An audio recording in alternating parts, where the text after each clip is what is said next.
नमस्कार दोस्तों, स्वागत है आप सभी का हमारे इस चैनल सनातन बेला पर। दोस्तों, यदि आप भी अपनी लाइफ में कुछ नया सीखने की चाह रखते हैं तो इस चैनल को अभी सब्सक्राइब कर ले। दोस्तों, शरीर के इन 4 अंगों में यह तेल लगाइए, आपका शरीर स्वतः अपने सारे बीमारियों को नष्ट कर देगा, यानी कि वह खुद ठीक कर लेगा। तो वह 4 अंग कौन कौन से हैं और कौन सा तेल लगाना चाहिए? दोस्तों, ध्यान से सुना इस बात को। शरीर की इन 4 अंगों में से जो एक अंग है वह ऐसा अंग है जहां पर आपको तेल लगाना जरूर चाहिए। दोस्तों, आप सभी लोगों ने सुना होगा, जिसने की शर्म उसके फूटे कर्म। यह बात बिल्कुल सही है दोस्तों, आपको बिल्कुल भी शर्म नहीं करना है। दोस्तों, यह जो हम 4 अंग आपको बताने जा रहे हैं, महिला और पुरुष दोनों को ही इन 4 अंगों में तेल लगाना है। कोई भी महिला या पुरुष जो आज हम आपको बताने जा रहे हैं, हमारी बातों को हल्के में मत लेना। दोस्तों, काफी बार क्या होता है, महिलाएं काफी ज्यादा थकान महसूस करती हैं। ऐसे में इन 4 अंगों पर तेल लगाना शुरू कर दिया तो आपकी थकावट दिनों दिन कम होती चली जाएगी। आज दोस्तों हम आपको जो बताने जा रहे हैं, 4 अंगों में से एक अंग जहां पर आपको जरूर से जरूर तेल लगाना है, उसको बिल्कुल भी नहीं छोड़ना है। और दोस्तों, इसलिए उस अंग को बिल्कुल नहीं छोड़ना है क्योंकि वहां से 72,000 नाड़ियां निकलती होती है और वही सही रोग की शुरुआत होती है। अगर हम उसको बैलेंस कर लेंगे तो हमेशा हम स्वस्थ रहेंगे। इसलिए दोस्तों, आपको बिल्कुल भी शर्म नहीं करनी है। 4 अंगों में से इस अंग के ऊपर भी तेल लगाना है, सरसों का। और दोस्तों, अभी हम आगे वीडियो में बताएंगे वह कौन सा अंग है। और दोस्तों, 4 अंगों में से एक अंग ऐसा है जहां से हमारा पूरा शरीर चलता है। और तो यदि इन 4 अंगों में से इस अंग पर आप रात को सोने से पहले तेल लगा लेते हो तो यकीनन आपको अपनी लाइफ में बहुत फायदा मिलेगा। अब दोस्तों, यहाँ पर कुछ लोग ऐसे होंगे जो हमारी बातों को हल्के में लेंगे क्योंकि उन्हें आयुर्वेद की नॉलेज नहीं है, उन्हें ज्ञान नहीं है। इसलिए जो दोस्तों हम आपको अंग बताने जा रहे हैं, शरीर के इन अंगों में आपके बिना शर्म किया तेल जरूर लगाना है। कोई भी मनुष्य हमारी बातों को बिल्कुल भी हल्के में लेने की भूल ना करे। और दोस्तों, इन 4 अंगों में तेल लगाने से पहले सबसे पहले यह उपदेश जरूर सुनना चाहिए। दोस्तों, इस उपदेश को सुनके आप अपने जीवन को सफल जीवन बना सकते हैं। दोस्तों, भगवान महात्मा बुद्ध का अनमोल विचार। एक दिन एक राजा भगवान बुद्ध के पास आया। दोस्तों, बुद्ध के आश्रम में बहुत भीड़ थी। राजा ने भगवान बुद्ध से आग्रह किया कि वह एकांत में कुछ बुद्ध से कहना चाहते हैं। तथागत बुद्ध बोले, सर्वत्र एकांत है, यही बोलो। फिर राजा ने कहा कि मैं तथागत संन्यास लेना चाहता हूं। दोस्तों, बुद्ध गंभीर हो गए। वे बोले कि तुम्हें स्वस्थ होने के लिए दीक्षा के पहले मेरे एक एक शर्त पालन करना होगा। राजा ने स्पष्ट किया कि जब दीक्षा लेनी ही है और स्वस्थ होना ही है तो मुझे आपका सभी शर्तें मंजूर है। और फिर तथागत बुद्ध ने आदेश दिया और कहा, अपने कपड़े उतारो, अपने जूते उतारो और नग्न हो जाओ। और इसी नग्न अवस्था में अपने राज्य के राजमार्गों पर स्वयं को जूते मारते हुए चक्कर लगाकर आओ। राजा असमंजस में पड़ गया। तथागत बुद्ध यह क्या कह रहे हैं?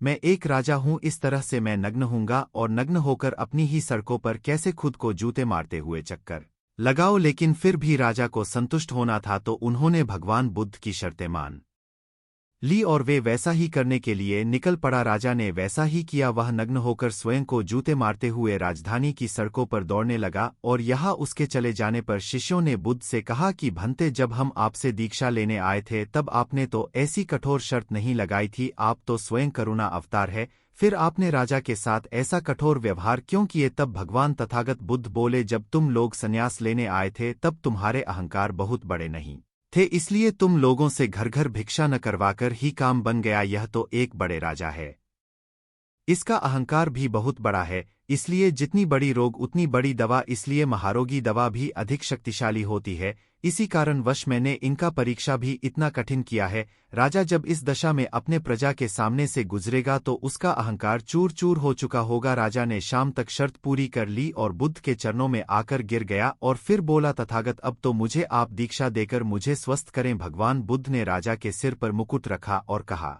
कि अब तुम्हें संन्यास लेने की जरूरत ही नहीं है, जाओ और कर्ता भाव छोड़कर साक्षी भाव से राज करो। अब तो तुम राजा हो चुके हो, अब तुम राजा से हो। देखिए दोस्तों, किस तरह से भगवान बुद्ध ने एक राजा को उपदेश दिया और राजा का जीवन धन्य हो गया। दोस्तों, यह छोटे से उपदेश से आपको क्या ज्ञान प्राप्त हुआ हो? जय जय जय बजरंग बली, जय जय जय बजरंग बोलो, जय जय बजरंग बली की जय हो। हे बजरंग बली जी, जो भी भक्त इस वीडियो को देख रहा है उसके घर में सुख समृद्धि आए, उसके घर में कोई भी परेशानी नहीं आए और पूरा परिवार सुख शांति से अपना जीवन यापन करें। दोस्तों, अगर तुम में से कोई जय जय बजरंगबली जी को मानता है तो अगर सच में ही भक्त हैं आप, इस वीडियो को लाइक कर नीचे कमेंट बॉक्स में एक बार जय जय बजरंगबली लिख देना है। बजरंगबली जी, जो भी भक्त कमेंट बॉक्स में जय जय बजरंगबली लिखता है तो उसके मन में जो भी मनोकामना है वह पूरी कर देना। दोस्तों, स्वास्थ्य से संबंधित बहुत ही महत्वपूर्ण जानकारी। दोस्तों, यह हमारा शरीर किससे बना है यह सबसे पहले जानना जरूरी है। और हमारे शरीर में कौन से 3 दोष पाए जाते हैं। दोस्तों, हमारा शरीर 5 तत्वों से बना है और हमारा शरीर में 3 दोष पाए जाते हैं, वात दोष, पित्त दोष और कफ दोष। इसे जानना जरूरी है क्योंकि यह हर एक बीमारी का कारण होता है, क्योंकि हर एक बीमारी का जड़ यही 3 दोष है, इसलिए जानना जरूरी होता है। तो दोस्तों, आपका शरीर का सबसे महत्वपूर्ण दोष यह 3 दोष है, पित्त दोष, कफ दोष और वात दोष। अगर आपके शरीर का वात दोष गड़बड़ हो गया तो 60 से 70 पर बीमारी होगी। अगर आपके शरीर का पित्त दोष गड़बड़ हो गया तो आप शरीर में 15 से 20 पर बीमारियां होती है और आपके शरीर का कफ दोष गड़बड़ हो गया तो 5 से 10 पर बीमारी होती है। अब इन तीनों प्रवृत्ति हमारे शरीर में कब से कब तक रहती है? जब हम जन्म से बाल्य अवस्था में रहते हैं, यानी 0 से जब हमारा जन्म होता है और 14 साल की उम्र तक हमारे शरीर में दोस्तों की प्रवृत्ति ज्यादा होती है। इस समय कफ ज्यादा बनता है, यह प्रकृति की देन है। कफ इसलिए बनता है क्योंकि हमारा शरीर ग्रोह करता है। कफ बनना जरूरी है क्योंकि यह कफ हमारे शरीर के बहुत ही महत्वपूर्ण अंग है। बस हमें यह ध्यान देना है, हम अपने बच्चों को ऐसी कोई चीज नहीं देना है जिससे उनका कफ और बढ़ जाए, क्योंकि बच्चे उस समय कुछ नहीं जानते। पेरेंट्स को जागरूक होना होगा। बस हमें अपने बच्चे को कुछ भी ऐसी चीज नहीं देना है जिससे उसका कफ और बढ़ जाए। कफ बनाने वाली चीजें हमें उन्हें नहीं खिलाना है, नहीं तो क्या होगा, कफ से संबंधित जो 5 से 10 पर बीमारी है, जैसे टीबी, दमा, अस्थमा, शिजोफ्रेनिया, यह सारी बीमारियां इसकी वजह से होती है। यह आपको ध्यान देना होगा। दोस्तों, हर पेरेंट्स को ध्यान देना होगा। उसके बाद हम आते हैं बाल्य अवस्था से युवा अवस्था। युवा अवस्था हमारा कब से कब होता है? जब हम 15 साल से 60 साल के बीच में होते हैं। दोस्तों, इस समय हमारा युवावस्था होता है। इस समय हमारे शरीर में पित्त प्रवृत्ति सबसे ज्यादा होता है, सबसे ज्यादा पित्त बनता है। इसलिए हमें यह ध्यान देना होगा कि हम ऐसी कोई वस्तु न खाएं जिससे हमारा पित्त बढ़ जाए। अगर हमारे शरीर में पित्त बढ़ जाएगा तो दोस्तों हमारे शरीर में 15 से 20 पर बीमारियां, गंभीर बीमारियां होती हैं। इसके बाद हमारा आता है वृद्धावस्था। 60 साल की उम्र हमारा वृद्धावस्था होता है। इस समय हमारे शरीर में वात बढ़ता है और वात से संबंधित 60 से 70 पर बीमारियां हमारे शरीर में होती हैं। तो आपको ऐसी कोई चीज नहीं खाना है जिससे वात रोग बढ़े। तो दोस्तों, यह आप समझ गए कि आपके शरीर में 3 दोष का क्या रोल है। इसलिए इन 3 दोष से संबंधित जो भी जानकारी जहां से मिले, जैसे मिले, उसे हासिल करिए और हासिल करके अपने जीवन में उतारे, कारण को हटा दीजिए। और इन 3 दोषों में क्या खाना है, क्या नहीं खाना है, इसका हमेशा ध्यान रखना है।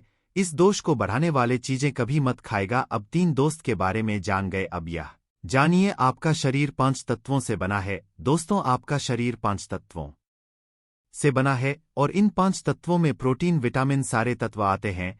अब इस 5 तत्वों में और 3 दोषों में जो भी कमी आती है तभी आपका शरीर बीमार होता है, अन्यथा आपका शरीर बीमार नहीं होता। अब आप समझ गए आपका शरीर बीमार होने का क्या कारण है। जैसे कुछ लोग रोते हैं, दोस्तों भगवान ने हमें यह कष्ट दे दिया, दोस्तों भगवान ने हमें यह बीमारी दे दिया, हमें गैस्ट्रिक अल्सर हो गया, हमें थायराइड, ब्लड प्रेशर, शुगर हो गया। क्यों हो गया? भगवान ने नहीं दिया, आपने खुद पाला है। जब आपको प्रकृति कहता है कि खाना खाने का नियम पालन करिए, पानी पीने का नियम पालन करिए, इस प्रकृति का नियम पालन करिए, तो आप क्यों नहीं कर रहे हैं? जबकि हमारा शरीर उसी तत्व से बना है, प्राकृतिक तत्वों से ही तो बना है। हमारा शरीर भी पानी से ही तो बना है, खाने से ही तो बना है, पोषक तत्वों से ही तो बना है। यह सारे नियम का आपको पालन करना होगा। अब जब यह हमारा पित्त दोष कह रहा है कि यह चीज नहीं खाइए, पित्त और बढ़ेगा, तो आप उसे क्यों खाते हैं? पिज्जा, बर्गर आप क्यों खाते हैं? चाय आप क्यों पीते हैं? चीनी आप क्यों खाते? मैदा आप क्यों खाते हैं? जब आप यह सारी चीजें खा रहे हैं तो आपके पेट में एसिडिटी बनेगा, आपके पाचन तंत्र बीमार पड़ेगा। तो जब आपका पाचन तंत्र बीमार होगा तो कुल तमाम बीमारियां आपको आएगी। यह तो आप खुद कर रहे हो, ना ब्रह्मांड नहीं दे रहा है, भगवान नहीं कर रहा है, हम आप इसे खुद जाने अनजाने में कर रहे हैं। हम अपने मन को, अपने जीव को कंट्रोल नहीं कर पा रहे हैं। तो दोस्तों, यह सारी चीजें आप छोड़ दीजिए। अभी हमारा शरीर तेल कौन सा लगाना चाहिए, कहां पर लगाना चाहिए, उस पर जानते हैं। आप समझ गए आपका शरीर निर्माण कैसे होता है। इसे सुरक्षा करना आपके हाथ में है। इसकी सुरक्षा आप खुद करिए। शरीर की 4 महत्वपूर्ण अंग है जिससे आपकी शरीर की सारी नसें जुड़ी हुई है दोस्तों। पहला पैर का तलवा, तीसरा है आपकी नाक और चौथा है आपका सिर। यह 4 सबसे महत्वपूर्ण अंग है और इन चारों जगह पर आपको तेल लगाना है दोस्तों। बस यह ध्यान देना है कि आपको कब लगाना है और कैसे लगाना है, बस यह ध्यान देना है। तो सबसे पहले चलते हैं आपकी पैर के तालू। यह पैर का तालू आप देखते हैं एक चीड़ पाया जाता है। उस चीड़ का तेल आप सर के यहाँ रख दीजिए चांदी पर और उसका तेल बाहर आपके पैर के तालू में आ जाएंगे। इतना कनेक्शन होता है। यह सारी नसें पेड़ की तालू से जुड़ी हुई होती है। इसलिए कहा जाता है दोस्तों, रोज सुबह जो जाग करके मॉर्निंग वॉक करता है नंगे पैर जमीन पर या फिर हरी घास पर, तो दोस्तों उसकी आंखों की रोशनी कभी कम नहीं होती। इसलिए आपको पैर के तालू में शुद्ध तोरई का तेल लगाना है। तो पैर के तालू पर यही शुद्ध सरसों का तेल लगाना है। जब आप रात में सोने जाइए उसके पहले गुनगुने पानी से अपना पैर धो लीजिए दोस्तों। पैर धुलने के बाद बढ़िया से उसे साफ कर लीजिए, सूख जाए दोस्तों। जब आप बिस्तर पर लेटी है, अगर आपकी पत्नी जी है पत्नी के, तो आप अपने पत्नी से तेल दोनों पैर में थोड़ी देर मालिश करवा दीजिए, नहीं तो आप अपने हाथ से ही मालिश कर लीजिए रात में सोते समय यही शुद्ध सरसों का तेल। और जैसे ही आप अपने 5 मिनट दोनों हाथों से मालिश करेंगे तेल से गर्माहट आएगी दोस्तों, तुरंत ही आपको नींद आना शुरू हो जाएगा। अगर आप नींद का टैबलेट लेते हैं, अगर आप डिप्रेशन में हैं, नींद नहीं आ रहा है, तो यह दूसरे दिन से ही बंद हो जाएगा। आपको नींद की कभी टैबलेट की जरूरत ही नहीं पड़ेगी। आपका पागलपन दूर हो जाएगा। याददाश्त बहुत तेज होती है दोस्तों, दिमाग से संबंधित सारी समस्याएं खत्म। और एक ही बार में आप 10 बजे सो रहे हैं, 4 बजे से पहले आपकी नींद नहीं खुलेगी, इतनी बढ़िया नींद आती है। तो पैर के तालू में तेल लगाने से दोस्तों आपके पाचन तंत्र मजबूत होता है, याददाश्त तेज होती है, भूख लगती है, शरीर में शक्ति मिलती है, ऊर्जा मिलता है, यानी कि शरीर की सारी पोषक तत्वों की आप पूर्ति कर देता है। दूसरा स्थान है हम नाभि से, जो कि आपके शरीर का सबसे महत्वपूर्ण अंग है दोस्तों। यह जो अब नाभि है दोस्तों, नाभि के पीछे एक त्रिकुटी ग्रंथि पाए जाते हैं और इसी ग्रंथि से शरीर की सारी नसें जुड़ी हुई होती है और यह शरीर की सबसे शक्तिशाली ग्रंथि होती है, सबसे शक्तिशाली होती है। इसलिए नाभि में तेल लगाना चाहिए। आप देखते होंगे जब घर में बच्चा होता है, सबसे छोटा सा बच्चा जन्म होता है और माताएं तेल की जब मालिश करती थी, अब तो यह जमाना उड़ गया है। पहले माताएं 8-10 बार दिन में तेल की मालिश करती थी। हम लोग बच्चों को देखते थे, हमारे माताजी जो भाई के बच्चे होते थे यानी कि पोता को 4 बार दूसरी टाइम यानी कि 7 से 8 बार तेल की मालिश करती थी दोस्तों। कहते थे जितने हम तेल की मालिश करेंगे हड्डियां इनकी मजबूत होगी। और वह शुद्ध सरसों घर का तेल। और उपत किसका उपत बनाते थे, किसी सरसों को भून करके सरसों को कर पहले जो उससे मालिश करती थी पहले वह लगा देती, उसके बाद छोटा करके। लेकिन आज फैशन चेंज हो गया है दोस्तों, लोग तरह तरह के केमिकल वाले तेल की मालिश कर रहे हैं। कुछ फायदा नहीं है दोस्तों, सिर्फ कंपनियां मूर्ख बनाती है और इससे बीमारियां ही होती है। क्योंकि बच्चों को तेल मालिश करने का सबसे बेस्ट सरसों है, उसको खोलिए, उससे मालिश करिए, उसके बाद शुद्ध सरसों का वही तेल घर पर पिलाए और वह तेल लगाइए, किसी कंपनी का नहीं। इससे बच्चे मजबूत होते हैं। और गांव के बच्चों को आज भी यही तेल मालिश किया जाता है, यही उतन लगाया जाता है। और गांव के बच्चे शहर के बच्चे की तुलना में कितने कमजोर हैं, इसे आप खुद अनुमान लगा सकते हैं। तो दोस्तों, यह आपकी नाभि सबसे शक्तिशाली शरीर के हिस्सा है। इस नाभि में उस समय जब माताएं तेल की मालिश करती थी तो उनकी नाभि को फूंक मारती थी, फूंक मारने के बाद उसमें तेल लगाती थी, तेल लगाती थी, साफ करती थी। तो दोस्तों, आपको नाभि में तेल लगाना है। किसका तेल लगाना है? शुद्ध सरसों का। यह आपको कंपनी वाला नहीं, कंपनी वाला आपको लाखा आपको बोले कि भैया मेरा तेल शुद्ध है, किसी कंपनी का कोई शुद्ध नहीं दे सकता है। दोस्तों, अगर आपको शुद्धता देखना है तो आप एक बार कंपनी का तेल लेकर आइए और एक बार जाकर आप मार्केट से सरसों खरीद लीजिए और दोस्तों किराई मशीन से तेल निकलवाए। दोनों तेल को आप कंपेयर करिए और जो तेल आप निकलवा कर लाए हैं वह तेल मोटा होगा, उसमें जांच ज्यादा होगी। दोस्तों, वह तेल देखने में गंदा थोड़ा लगेगा दोस्तों, वही तेल शुद्ध है। और जो तेल आप कंपनी से लेकर आते हैं, कंपनी को किसी भी कंपनी का वो तेल देखिए सफेद होगा, एकदम चमकता रहेगा और पतला होता है और उसमें वह झांक नहीं होती है, क्योंकि उसमें 5 से 6 तरीके का केमिकल डाला गया है और उसे प्रोसीजर से बनाया जाता है। इसलिए कभी भी कोई तेल कंपनी का मत लीजिए दोस्तों। खुद जो भी आपको तेल खाना है शुद्ध उसका बीज लीजिए, आप जाइए उसका तेल निकलवाए। तो कहने का मतलब है आपको वही शुद्ध सरसों का तेल लेना है और रात में सोते समय आपको नाभि में तेल लगाना है। दूसरे स्थान नाक की तेल। और जब आप नाभि में तेल लगाते हैं तो उसके फायदे कितने हैं आप जानकर चौंक जाएंगे दोस्तों। आपको बढ़िया से नींद आएगी दोस्तों, दिमाग से संबंधी कोई समस्या नहीं होगी दोस्तों, आपका पाचन तंत्र एकदम स्ट्रांग बना रहेगा। आपका पाचन तंत्र स्ट्रांग रहेगा, आपको भूख बढ़िया से लगेगी, आपके शरीर के सारे दर्द दूर हो जाएंगे, आपकी आंखों की रोशनी बढ़ जाती है, यानी कि शरीर के हर एक पार्ट के लिए फायदेमंद है दोस्तों। पैर के तालू हो गया, नाभि हो गया, अब हम एक कदम आगे चलते हैं, वह नाक, नाक, आँख, कान। तो दोस्तों आपको नाक में क्या करना है, नाक में अगर आपको शुद्ध अगर देसी गाय का घी मिल जाए, शुद्ध देसी, किसी कंपनी का नहीं चाहिए। सब कंपनी वाले लिखते हैं कि हम भैया गांव से शुद्ध देसी माता वाला घी लाते हैं, मैं मानता ही नहीं हूं। आप गांव में किसी के घर में चले जाइए, घी कितने में मिलेगा, 14 से 15 किलो मिलेगा, और वहीं पर कंपनी वाले 400-500 किलो में बेच रहे हैं।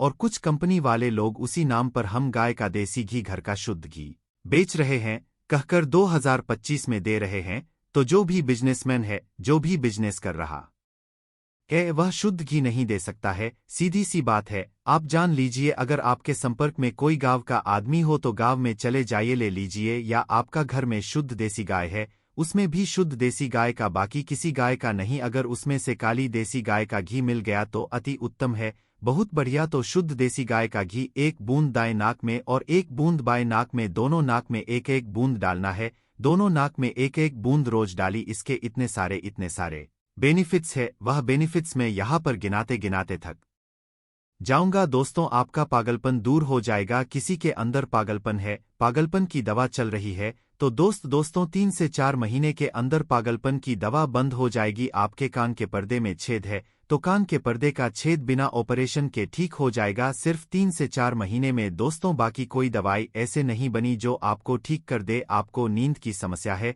नींद की समस्या दूर हो जाएगी दोस्तों। याददाश्त कमजोर है, याददाश्त आपकी तेज हो जाएगी। शरीर में कमजोरी है, शरीर की कमजोरी दूर हो जाएगी। जुकाम आपको कभी पूरे भविष्य में नहीं होगा दोस्तों। जुकाम, सर्दी, खांसी, नाक से संबंधित जितने भी बीमारी है आपको नहीं होगा। अब एक पार्ट और है जहां से आपका शरीर पूरा ब्रेन जुड़ा हुआ है, सर में। आपको रोज रात में सर में, अगर गर्मी का सीजन है तो आप स्नान करते होंगे, जब स्नान करके निकले, स्नान करने के बाद जब आपके बालों का पानी सूख जाए तो दोस्तों आपको अपने सर में सरसों का, यही शुद्ध, किसी कंपनी का आप मत लीजिए, यह शुद्ध सरसों का तेल आप अपने सर में लगाइए। जैसे यह शुद्ध सरसों का तेल आप अपने सर आसानी से इसे थपथपा पाएंगे दोस्तों, नींद आना आपको शुरू हो जाएगी। आपके आंखों में लगेगा तेल लग रहा है, कड़वाहट है, 10 मिनट बाद आपको नींद आना शुरू हो जाएगी। तो आप दोस्तों खुद देखिए नींद लाने में कितने रोल है। एक तो नाभि का तेल, पैर के तालू में, ऊपर के सर के चानी में। तो दोस्तों आपको सर में तेल लगाने से सोते समय कितने सारे प्रॉफिट है। आपका जो बाल है, बाल पक रहा होगा, वह भी रुक जाएगा, आपको नींद बढ़िया से आएगी, इतनी बढ़िया से आएगी कि क्या बताएं। दिमाग की याददाश्त पावरफुल होगी, शरीर की शक्ति बढ़ेगी, शरीर की कमजोरी दूर हो जाएगी, आपका पाचन तंत्र मजबूत हो जाएगा, यानी कि शरीर की सारी शक्तियां आपको मिलेगी सर में तेल लगाने से दोस्तों। यह 4 अंगों पर यह तेल आप जरूर लगाएं। यह देसी घी आप नाक में डालिए, यह प्रक्रिया आप अपना लीजिए, आपका शरीर स्वस्थ व निरोग हो जाएगा। जैसे हमने कहा कि यह हमारा शरीर है, हमारा शरीर हमारे ऊपर डिपेंड है, हम इसे किस तरह से रखते हैं। एक कपड़ा है, कपड़े को आप कितनी सेफ्टी से रखते हैं, उसे पहन के, खास करके सफेद कपड़ा हो गया, उसे पहनते हैं, पहन के बाहर जाते हैं, बहुत बचा कर रखते हैं कि कहीं ऐसे स्थान पर ना टच हो जाए। सफेद कपड़ा है, इसमें दाग लग जाएगा, कितना आप बचा कर चलते हैं। और फिर आते हैं, खूंटी में अपना निकालकर आराम से टांग देते हैं, जिससे उसमें दाग नहीं लगता है। और फिर अगले दिन पहनते हैं और उसको ध्यान से प्रेस वगैरह करते हैं। तो दोस्तों ठीक उसी प्रकार इस शरीर को भी आप देखभाल खुद करिए। जितने आप इस शरीर को देखभाल करेंगे उतने आपका शरीर स्वस्थ व निरोग बना रहेगा। तो जैसे हमने कहा, इसका पालन करें, आप प्राकृतिक नियम का पालन करिए। तो दोस्तों आज से, अभी से आप इन 4 जगहों पर तेल लगाना शुरू कर दीजिए, बहुत पैसे नहीं लगता। आप 4 किलो सरसों ले लीजिए, 1.5 किलो तेल निकलेगा। और यह 1.5 किलो तेल आपका कितना दिन चलेगा, 6 महीने चलेगा दोस्तों। और कितने आपको सारे बीमारियों से बचाएगा, वह आप सोच भी नहीं सकते। तो इसका रिजल्ट आपको देखना है तो आप आज से इसे शुरू कर दीजिए और 30 दिन के बाद रिजल्ट आ जाएगा। हालांकि रिजल्ट तो तुरंत आ जाता है, नींद आना जैसे ही तेल की मालिश शुरू हो जाएगा, नींद आना तुरंत आ जाएगा, शरीर की थकान तुरंत गायब हो जाता है। लेकिन पूर्ण रूप से आपको रिजल्ट लेना है तो 3 महीने के बाद आप देखिए, यानी कि 90 दिन। ये 90 दिन का समय लेता है। 90 दिन के बाद आप देखिए आपके शरीर की कायाकल्प चेंज हो जाएगा। आप मानसिक और शारीरिक रूप से स्वस्थ और हृष्ट महसूस करने लगेंगे। आप यह सोच भी नहीं सकते कि आपको कितना फायदा होगा। दोस्तों, शरीर में स्फूर्ति बढ़ेगी और नींद वाली दवा आज के समय में बहुत अधिकतर आम हो गई है। सब लोग यूज कर रहे हैं। टेंशन डिप्रेशन में है। जब आप इस प्रक्रिया को करते तो टेंशन डिप्रेशन आपको छू ही नहीं सकती, कभी नहीं छुएगी और आप स्वस्थ व निरोग जीवन भर रहोगे।